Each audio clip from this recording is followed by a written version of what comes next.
Welcome to the Evolution Partners podcast, where I talk with the world's leading thinkers, planners, and doers who are helping to build great companies in their own way. We learn how the work they're doing is creating an impact and get to know a little bit more about them and what makes them tick. This episode is brought to you by Evolution Partners, where we help leaders to confidently build enduring great companies using our proven, structured, strategic planning process that ensures you build and execute the right plan. Check us out at evolutionpartners.com.au. Also, you can check out our books, Made to Thrive, outlining how to be a great CEO, as well as Onboarded, which is about making your new hires more effective faster. This is part 2 of my conversation with James. If you missed part 1, I'd recommend that you go back and listen to part 1 to get the context through the work that James is doing and his book, Accelerating Excellence. I hope you enjoy part 2 of my conversation with James King. I want to pull this quote from the book. Now, you touched on this, but we didn't cover it. And this is, I just found this really interesting. Doing the job does not lead to improvement.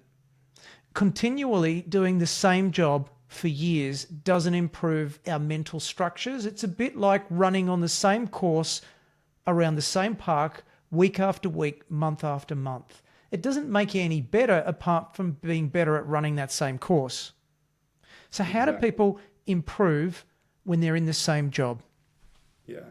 And again, by the way, this is all evidence-based. There's been studies with Royal Marines, within medicine, and they find that actually people peak, just after training, graduating out of a commando course or graduating out of medical school or a specific area of medicine, the conversion course to that speciality. And yeah, the reality is, so this is an important concept to get. Skills are stored in your brain as mental structures. We think they're invisible. They're not. You can do a brain scan, and I can scan a novice baseball pitcher versus an expert baseball pitcher, and the novice will have this thin, cobwebby type lattice work of skill that looks like a little spider's web. And you think British spider. The experts will look like some monster from your part of the world. Some tarantula can kill you and jump 10 meters, has laid this web, and it's like thick ropes, complex pathways, three-dimensional links, like this sphere of thick myelinated sheath and neurology in your brain. So the whole purpose of training is to create advanced, sophisticated mental structures. If we had everyone listening to this conversation compete in a live mental arithmetic game, the winner would be the individual that had the most sophisticated mental structures for mental arithmetic. Yeah. And the same way I go 2 times 2 and 4 just lands, hopefully, in your head, that's the way elite performance happens. So even though it looks like magic to us when you look at a chess genius like Magnus Carlsen, I remember my mind almost internally combusted when I saw him playing 46 combined games of blind chess. Like, even now I'm just like, my brain can't process or fathom that. But then again, it can, because he's just got such sophisticated mental structures for that. But what we default to thinking is that, well, it's Magnus Carlsen's IQ. Yeah. It's Lionel Messi's faster reactions. It's not. They've got more advanced mental structures, which makes them better perceivers, better decision makers, and better executors. Yeah. And every skill, whether it's on a football pitch, on a trading floor, in a boardroom, requires individuals to go through those 3 steps. Perceiving. So the first thing any performer is going to have to do is perceive their environment. They're going to have to perceive the whole environment.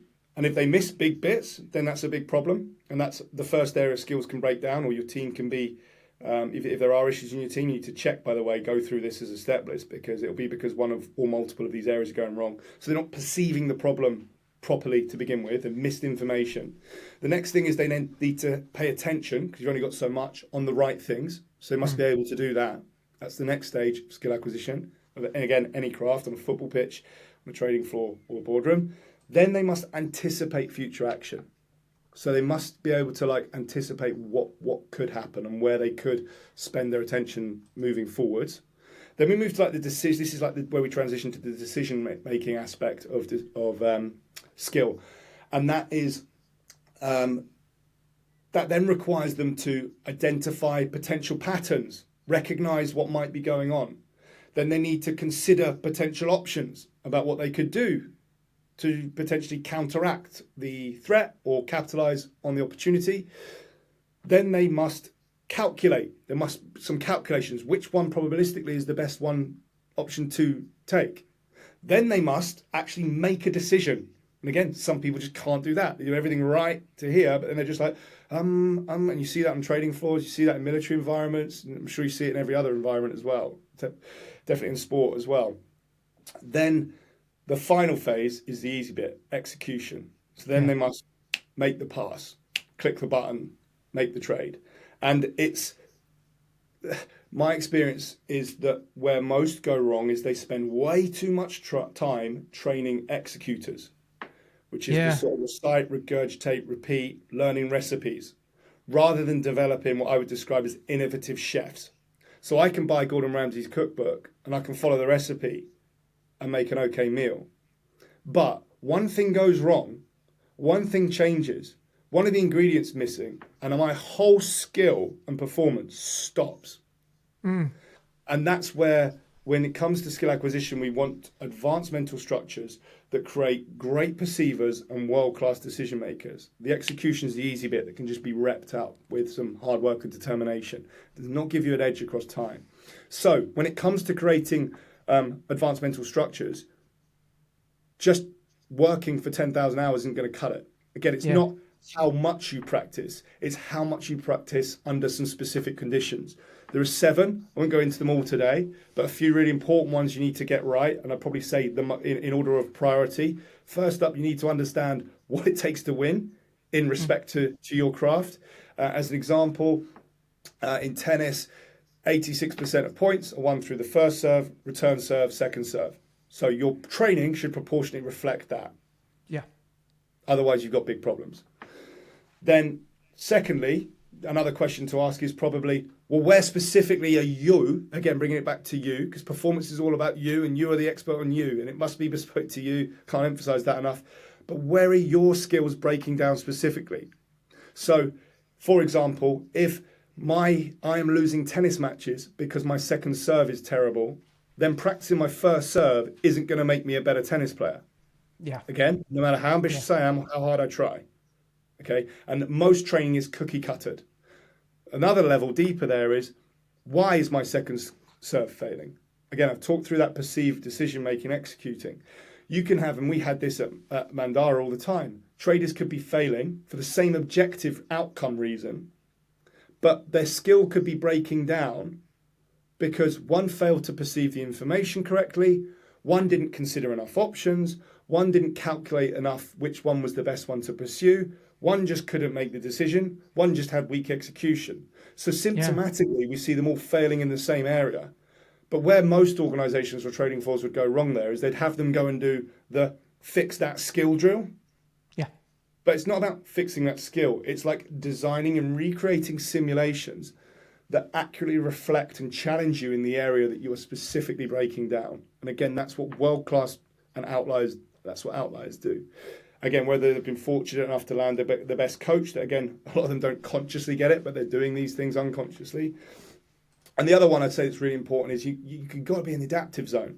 I mean, I don't want to sell myself short here, but I think one of the types of value I add to some of the sports teams I work with in the US is I go out and I watch for a week. And one of the things that I always highlight is like, you had the guys out there for 4 hours, but that individual and that individual probably did about 7 minutes of training because they were only in the adaptive zone for 7 minutes. Yeah. And when I say adaptive zone, you do not form advanced mental structures unless you are concentrating very hard on the task at hand. Yeah. It's challenging you. If you're doing it in your sleep, it's not making you better. If you're going through the motions, it's not making you better. If you are thinking about what you're going to have for dinner, it's not making you better. If you're daydreaming about where you're going to go on holiday next year, you're not getting better. End training, go home, you're wasting everyone's time. You need to you should see this body language wise, and you certainly see it at Mandara in training rooms straight after training windows. It'd be in debriefs, videos on, screen recordings. I mean, we were nuts, mate. We had pupil dilations, eye tracking software, so we could be like, "You're looking at the wrong thing." So we could see. We needed to see where the brains were going, because people would be like, in the knowledge working world, people make all these bullshit excuses. Well, you can't do it like you can in sport because it's different. Yes, you can. You just can't because you're not being open-minded enough, or you're not prepared to do what it takes to do that. So let's tell the truth, because if that's the truth, then that's fine. If it's not important enough for you to be and go to that depth, then that's fine, because not everyone needs to excel. But if you really want to excel, there is always a way. And it requires some thinking and maybe doing some unconventional stuff. But guess what? No one who did anything conventional ever burst onto any scene and disrupted anything worth disrupting. So that's the aim. You've got to factor that in. So what's the difference between one-dimensional training and three-dimensional training? Yeah, great question. So one-dimensional training ignores everything I've just talked about, and it's just mindless repetition. It's cookie cutter model. School. Running around the same park. Yeah, it's like, I'm going to go and get massive biceps, but I'm going to do 3 sets of 10 of these 2 exercises twice a week. And I lift the same weight, and I lift the same reps, the same sets, the same days every week. Okay, initially you get a little bounce, but then your body adapts and you're done. You need to constantly adapt the stimulus. So change the exercise, change the angle, change the timing. You don't just run 5K to get better at 5K. If you want to get better, if you want to stay fit, by the way, I'm not bagging your park run, like, do that. It's a great habit to get in. If your aim is to be healthy. And this is where a big misconception is, with health and performance are different. Again, just like, yes, you can wake up, stare at the sun for 2 minutes, do your meditation, eat your kale smoothies, take your supplements. It's health, it's not performance. Performance is wake up and be like, where are my skills breaking down? How am I going to recreate those simulations in training today? How am I going to make sure I'm penned in the adaptive zone? How am I going to get feedback personally? How am I going to exhaust my training environment and leverage assets in here to make sure I'm getting the right information, that my training is optimized in terms of how it's designed? Who am I going to ask for help here? Who's already solved this problem? That's what elite people who have high, nice, steep development trajectories are doing. So I'm not saying, again, don't do all that staring at the sun, Huberman suggests, and meditation. Yeah, it's fine, and I engage in those habits too. But they're marginal gains. They're not fundamentals. And I've met maybe 2-3 people on the planet, and I've been privileged to meet some of the most elite performers on the planet, that are probably at the stage of performance where that's going to make the edge in competition. Most people are just pissing progress down at this level. They're not, again, concordant enough. They're not leveraging their strengths enough. They're not leveraging their instincts, their interest on the pitch. They're not aligned, or at the organisation that they're truly aligned with, that they will die for. On the pitch for that manager, or then in skill acquisition. They don't understand what it really takes to win in their craft, that what really makes them sales, what really motivates their employees if that's their role as a leader. And then they don't understand, in context of knowing what it takes to win, well, where am I breaking down there? Where am I failing? What is my feedback? And these are some of the fundamentals amongst others that we have to get right before we layer on all that other shit. I'm sorry I've gone on a bit of a tangent there, but in terms of the one-dimensional training, it is that cookie cutter repeat. It's school. Expert stands at the front. Everyone is in the class. They listen. They're given information. They're given knowledge. It goes in one ear, out the other, and it goes into short-term memory. And then we cram for it for a test. It goes into short-term memory. Then it's gone, which is why we can't remember any of that stuff we studied at university a long time ago, unless you were really concordant with it. And that's where, in sport we see it's the dribble in and out the cone, shoot. You don't dribble in and out cones and shoot on a football pitch. So the training transfer of doing that drill is going to be really low. It's just not going to transfer to Saturday's big game. You need to dribble around human beings who change their body angle and try and throw the dummy or a feint and create angles and cheat and stand on your foot and push you and nudge you, and one who's left-footed and one who's right-footed and one who's big and strong and one who's slow and agile. Because they're the challenges you're going to face on the game on Saturday. Yeah. So it's recreating those realistic, making everything as realistic and simulated with accuracy as is possible. Three-dimensional training does that. So in the exercise I described, when you dribble the ball in and out the cone and shoot, there is zero perceiving. You don't have to look at anything, because all you need to look at is the cones. Well, there they are in front of me. Bum, shoot. Bum, shoot. Bum, shoot. Yeah. Then you've got, there's no decision making. We don't make a decision. We've already been told. I go in and out the cones and I shoot. There's no decisions to make. Suddenly, we switched up to three-dimensional training. So now I'm going to put the individual, instead of dribbling through calls, he's got to beat 2 defenders. And then he's got to beat a goalkeeper and half the goals blocked out. And even then, I've actually pre-exhausted him. I've made him do 30 seconds, max effort on an airdyne bike. So his heart rate's 180 beats per minute. He's fatigued, he's pre-exhausted. Now go, beat that defender. First defender's an animal, just tries to chop him.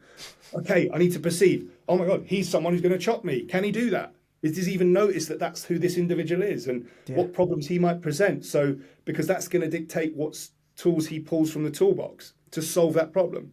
Then if he gets through that, he's got to defend against the other defender who's smaller, agile, leaner, faster reactions. And does he notice that he's left-footed? So does he bring the ball back to the right-hand side so he's on a weaker foot? These are all decision-making, perceiving skills. And then the goalkeeper, where's his body weight? Is it his left-hand side, so I'm going to shoot to the right? Or is he on his right-hand side? These are all the crucial skills that you just cannot develop dribbling in and out the cone and shooting. Yeah. But you can by making it real.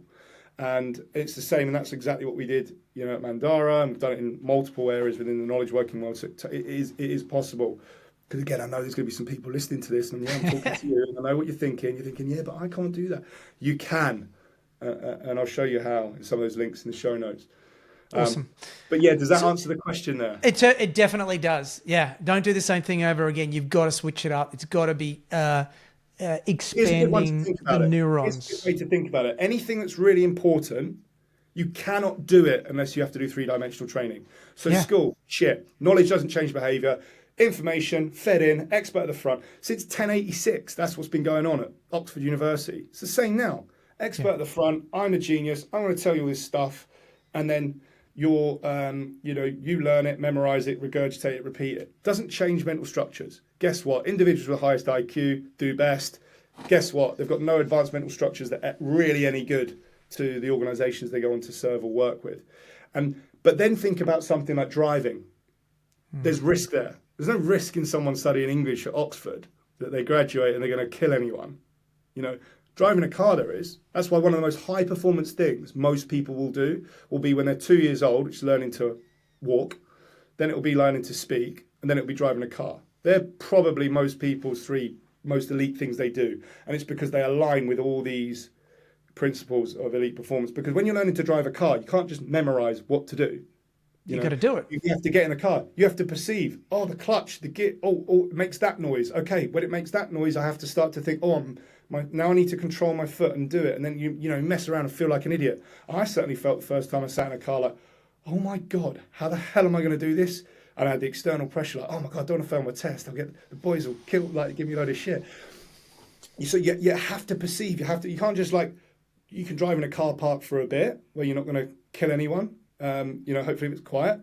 But then you have to get on the road and you're, oh shit, don't stall. No, there's other cars. I don't want to hit that car. It's real, man. You've got to perceive. You've got to decide. It amplifies you. I'm in the adaptive zone learning to drive my car. I wasn't in my adaptive zone at school all day. I was like, hang on a minute. Why am I here? Why am I learning this? What problems does this solve for me? I'm not aligned with all those principles. And again, that's why that's so important. You can't be an elite performer unless you can manage your emotions. Now, there's been a couple of examples over time of people who've proven that statement wrong, but can you tell us about the 3 switches outliers use to manage emotions and performance, and the part that managing emotions plays in excellence? Yeah, so really good question. And again, there's links that can go into more depth, but at the top level, yes, so theoretically, when you go on this journey of human performance, the fundamental mechanism is concordance. You need to pursue goals that light you up and align with your unique nature. Then you need to align your training with the conditions of world-class practice. And at this point in time, theoretically, you've got all this hardware, you're concordant with your goals, and you've had the training, so you've got this technical ability, you've got these advanced mental structures in your brain. But now you have to compete, right? You have to go and do your driving test. You have to go and play Saturday's big game, and you need to deliver on demand when it counts. Otherwise, it's all a waste of time. So this is where it becomes a head game. Yeah. So in terms of the 3 things we learn about, what I've learned working with and studying this is that there's 3 things elite performers do well, And the first one is when it's time to compete and perform, they flick the switch. So they're able to channel a high amount of energy and attention, and they're able to focus that exclusively on the task at hand. So think charged fire hose through the eye of a needle. Nothing else exists, exclusively in the here and now. And they feel good about it. And in this state, again, all those skills that are stored in your brain as mental structures, they're stored in your unconscious brain, which is why when I go 2 times 2, 4, or capital France is Paris lands in your head, is because there's a part of your brain called the critical faculty barrier, and the big 6 neurochemicals come online, right sequence, right time, when you're in this performance zone. I describe it as like a blue head state. And these neurochemicals open your critical faculty barrier. And you can think of it as a gate to where all your skills are stored in your unconscious mind. And you gain total access to all your technical ability. And that's what enables you to deliver peak performance consistently on demand. If you don't have that skill, you struggle with that, your performance will be very volatile. Some days I'm brilliant, some days I'm terrible. And it could be linked to some training stuff, but you need to have that skill. So that's skill 1, being able to flick the on switch, blue head. Second is inevitably, life will metaphorically kick you in the pants. So it could be a bad refereeing decision, the market moves against you, an extreme scenario, your mate gets shot in a military environment. It could just be bad, 1,000,001 things, right, that can send us into that sort of perceived threat. And whenever we perceive, back to the fundamentals, that the demands imposed on us exceed our capacity to deal with them, we get stress. So stress doesn't come from our actual demands being exceeded by our actual capacity. Yeah. It comes from our perception of the demands that are imposed on us. Yeah. It's that externalization of, whoa, this problem is bigger than me and I'm not capable of dealing with this. We get stressed. And what happens then is our blood flow diverts, that triggers our fight or flight response, and emotional brain, bottom of our brainstem, releases cortisol, adrenaline, noradrenaline. And again, the evolution mechanism there is to keep us alive, and we're working with the same hardware as we had with Stone Age ancestors. And saber-toothed tiger comes, all you want to do is move, run, hide, which is that fight, flight, freeze, fawn, don't die, basically. Challenge today, of course, is that many of the things that send us in there, is there a real risk to life in that respect? But what that does is it slams shut your critical faculty barrier, and you temporarily lose access to all your advanced mental structures. You temporarily become a novice again. So when you see an elite performer, you see Rory McIlroy, fluff. I do pick on him quite a bit actually, but I've seen it a few times on the 18th hole. About to win the competition, and bang, something simple he can do in his sleep. He just can't do it. And it's because he's literally become a novice again. He's maybe looked at, so there'll be some trigger or cue in the environment that will spark some thought or action in his head that causes him to unconsciously decide that, whoa, this event is bigger than me. And it might be a spiraling thought pattern of, oh my God, if I fluff this shot, it's going to be so embarrassing. Oh no, please don't do that again. It could be a series of things. This is where we're all a bunch of sloppy, wet code. And that's another aspect of what I do. Some of the one-to-one work, small portfolio of elite athletes I work with, and this is where we go in and do surgery in terms of the coding glitches that can stimulate those inaccurate perceptions of what you are and aren't capable of. But fight, flight, freeze sets in, critical faculty barrier slams shut, and you lose access to your skill, and you choke. Yep. Yeah. So the second skill we need to develop is what I'd call the control switch. Yep. The control switch is about being aware. Oh, I noticed that's probably not the best thought I want to feel. Or, okay, and it's having a routine to get you back on track. Now, here's a key point. If the solution to all this in the long run is always back to basics, concordance and skill acquisition. Because if you're concordant and you have had the right training, you should be very good at all of these psychological switches. Otherwise, your training has missed things. But there are also things you can develop. We talk about performance routines you can run so that, okay, when they do set in, and again, we can put links in show notes. I've got some links to guided routines that are examples of literal conversations that I would have if I get the call before the Open or before the match with the Champions League final with the athletes that I might work with. They elicit that. They'll give people some idea into what that might look like and how they could leverage some of those techniques. So that's the control switch, the second skill, because that's what outliers do well. So first, again, just to recap, they flick the on switch when it's time to train and compete, access full power, and go. Yeah. Then, inevitably, when the shit hits the fan, they're able to flick the control switch. They identify, they're aware it's happening, and then they execute a series of thoughts and behaviours that get them back on track. Yep. The third skill is that when training and competition is finished, they're able to flick the off switch. So in this zone, it's the complete opposite of blue head on switch. So now there is a low output of energy and attention. It is not focused on anything, and they feel good. So relaxed, switched off, engaged. And the reason this is so important is that training and competition is the spark that catalyzes your body to adapt to a superior level. But the adaptation takes place during rest and recovery. Yes. So again, you can do all the training in the world. It was something we really discussed at Mandara. But if you're not getting enough sleep, or you're dehydrated, you've got horrible nutrition, or you're just stressed all weekend, full of cortisol, you're just in survival mode. Your brain is not going to capitalize. And we call it in psychology a file transfer mechanism. So if you think about through the day, you have all this learning and it's like stored in short-term memory. Then when you go to bed at night, that's why sleep's so important. It transfers across and stored in long-term memory. Yeah. And if you're not sleeping well, or you're sat at home and you're with your wife or your husband, or your friends at whatever stage of life you're at, and it looks on paper like, oh, I'm relaxed, I'm happy, but all you're thinking is, oh my god, I got this tomorrow, and blah blah blah. Emotionally, you're in redhead. Yeah. You're emotionally banging out 10k on a treadmill after a day's work, and it's terrible for you across time in terms of elite performance. And don't get me wrong, by the way, like that's inevitable at times if you're in high performance. And the thing is, if you are really pursuing high performance and you really want to be in an adaptive zone, you're going to be really pushing the boundaries here. And you're going to push those boundaries as hard as you can.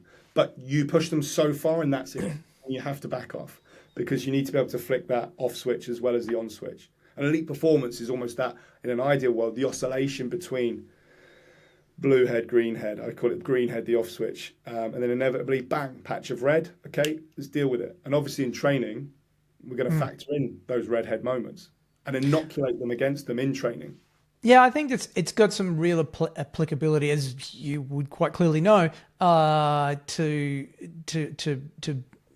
business owners and leaders in businesses, because you've got to be able to turn off. You've got to be able to get into the zone. I love the concept of those three switches, because without that, it's on or off. I think my experience it's really is, by the way, and on my own podcast, I have conversations with individuals I've worked with and over the years. And one of the questions I ask them is, how good are you? How do you struggle with the on switch, off switch, control switch? And the one they always, and my experience working with elite performance, they struggle with the most is the off switch. Yeah, totally. And I'm the same. It's the one I find hardest. I have to on switch is easy for me. I could talk about this shit and I could do this all day long in my sleep. Same. I love it. I'm so concordant with it. But yeah, obviously redhead, I get that. I get plenty of redhead as well, and that's because I do chuck myself out my comfort zone with stuff I'm involved in, but I feel good there as well. But the off switch is something I need structured, conscious, deliberate intervention. I need to sit down, I need to plan, right, how do I live a winning day, a winning week, a winning year, where I factor in, because if I don't plan it, it will not happen. And because I love what I do, I will just default to more work, more progress. And I think that's the hard thing when you're a leader or an owner. You're generally concordant, and that is the biggest challenge, is holding people back. Mandara, it was awful. The individuals loved it. We actually had to institute hard constraints. So sometimes with individuals, I'm like, you have to go home. Yeah. I'm sending you home. And we enforced rules where eventually got to the stage where people just weren't taking holiday. And it's because they loved it. And it's it sounds probably like a dream to some employers or business owners. But no, it doesn't, because Yeah, I've had the same situation personally in myself and people who've worked for me. And it's like you need that hard outside off switch where you can say, if you don't turn off, you will be, yeah, you There's will a price be, to pay for it. yeah, you'll be paying the price tomorrow. Yeah. And Um, Yeah, so I want to ask you. So at the moment, I'm writing a book. Working title is "Bigger Isn't Better, Better is Better." So it's about not setting goals that are ego stimulating for no other purpose and quite shallow, but it's about building a better business. So, like, put some substance, some meat, some thought into building a business that compounds. So, for you, how would you describe a better business? well, I'm biased, but for me, a better business is one that can tell the truth Yeah, in terms of where you are, where you're not, and what better actually looks like. And that sometimes requires a lot of humility to do. And it's a trait that I think the very best people I've had the privilege to work with are able to do. yeah, awesome. Because I think it's very hard to get better if you're not prepared to hear or tell others the truth. And Awesome. again, this is where problems compound because again, and I'm bring it back to these principles, and it's only because for me that I've just seen the transformative power of them. But if people can't handle the truth in terms of, and sometimes even in terms of concordance or training, that this isn't good enough or our standards aren't high enough because they're scared of losing people, then you need to confront the fact that the problem is you're scared of losing people. Yeah. And you need to deal with that, and that's better. And then I'm sorry to go on here a bit here, but the last thing there would be that sometimes better might feel worse in the short term, and that's What's where a faith comes in and concordance, and it's no yeah? doubt to me that actually one of the things when you look at outliers is a lot of them are very religious, and it doesn't surprise me at all.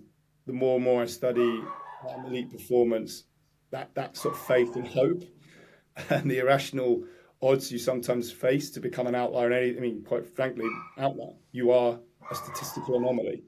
The probability is very low of becoming an outlier at anything. Therefore, you do have to have an inordinate amount of hope and faith in terms of, your ability to persevere in pursuit of better. And then at the same time, for me, that's what fundamentally drives my desire to find a methodology, and that's what you said the book's my book's quite thick, and it is because I didn't want to write a book on a technique about concordance because concordance on its own isn't the answer. I Yeah. wanted to write methodology, alpha and omega to elite performance that is useful across the board and gives people the whole picture, and then they can decide what's most relevant or resonates most with them, because it's in terms of that. Oh, sorry, I lost the train of thought there. That's okay. That's okay. I'll move to the next question. What's a book that you might recommend for our audience? Oh, good question. Again, sticking to my principles, it depends on where your skills are breaking down. So I'll tell you how I do it, because the answer to that question is unfortunately it depends. So what I do is I identify, I'm clear on my goals, and I am then thinking about, I'm clear on what it takes to win in my craft, and then I am thinking, okay, where specifically am I breaking down at the moment? And a very real example of that at the moment for me is, okay, I believe passionately in that I wish more people knew about these mechanisms and principles we've talked about today. Well, okay, how do I make that happen? Right, well, I need to have more influence because no one really knows who I am or gives a shit about who I am. So, okay, unfortunately, and I had some very honest feedback from some very good friends who, like, well, look, if you want to have that influence, then you have to engage in some of the things you don't like. And I don't like social media. But that's something, for instance, that's a big gap for me in terms of being able to contribute at the level I'd like to contribute. And it was ironically, I was on an off-season training camp with some of the best footballers on the planet. And I was giving them a lecture on how, because a couple of them don't like strength and conditioning. They just want to play football, right? And I'm like, yeah, but you're a professional. And I was giving them this lecture around, yeah, but if you want a professional, you want to play at the highest level. And these guys these guys won Champions Leagues, play for England. They're at the top level. And I'm there giving them this lecture. And then I'm suddenly like, oh dear. As strength and conditioning is to them, social media is to me. Yeah. And if I want to the highest level in what I do, I need to practice what I'm preaching to them. And I was like, oh no. I felt like such a, that was an interesting moment. So therefore, I'm reading a few books around how that world works and how the future of that looks at the moment. So I would encourage people to do that. But in general, we've got a mutual friend, Shannon. Shannon Sisko. I love her book. I think all her books are good. I think Principles by Ray Dalio was one that I find good to read. And for me, I like principle-based methodologies for things.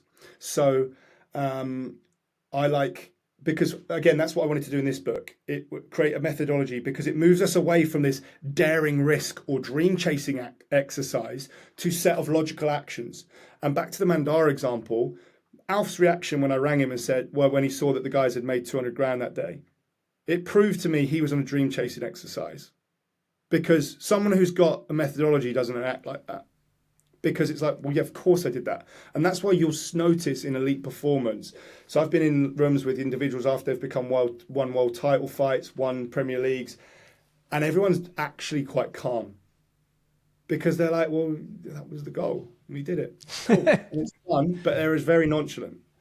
You know, it's not the movie version, high-fiving champagne on trading floors, you know, Wolf of Wall Street, midget bowling, and it doesn't exist like that. You know, a lot of people I speak to in the trading go, oh, I bet you had some good nights out. None of the guys, we had nights in the pub. None of them, you know, I bet they take a load of cocaine. None of them were into that. They were geeks. They were just obsessed with training. The guys were getting the night bus to and from work. It was nothing like that at all. So I like principle-based books, and I'm sorry going on a bit there, but Ray Dalio's Principles, I like that because it slams home the role of principles for me. And another one I love is Daniel Priestley. If you haven't read his books, I think anyone who's working in business should. I think for me, he's an incredibly undervalued resource in terms of entrepreneurial advice. And again, very methodical, great human being, incredibly concordant. I can't recommend his work enough for anyone running a business. It removes all excuses because it is follow the process. This isn't a debate. This is methodologies, principles. Just do it. How can people learn more about you and your business? How can they contact you? Okay, so my website's jamesaking.com. I'm on LinkedIn under Accelerating Excellence, which is the title of the book, and Twitter at James A. King. I can also, maybe we can chuck some links in show notes to some of the videos or resources that might be useful that go deep into some of the things that, of course, are hard to talk about in an hour. Again, if you're listening and you're thinking, this is too complex, so I can't do it, that's not the case, and I'll prove you that. And is there anything that we haven't covered off today that you wanted to cover off? No, all good for me. All good for me. Thanks for taking the time to chat, Brad. It's great to speak with you again. Enjoyed our conversation in Vancouver last year, and hopefully we get more to come. Thank you.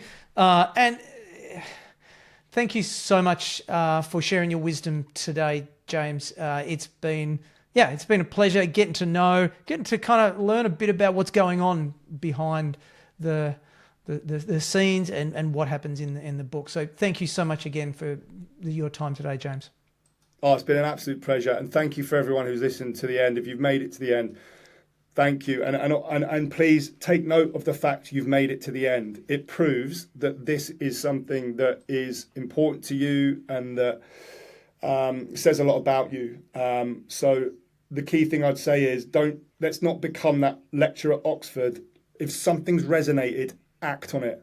Don't just let it go in one ear and out the other. If something's resonated, then act on it. I don't care what it is, but do something about it, because the returns for doing so will be enormous. Thank you, James. Cheers, mate.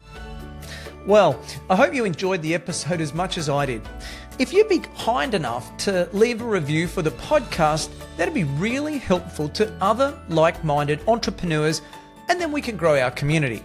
If you want to find out more about our guests, head over to evolutionpartners.com.au/podcast, where you can find show notes and other additional reading.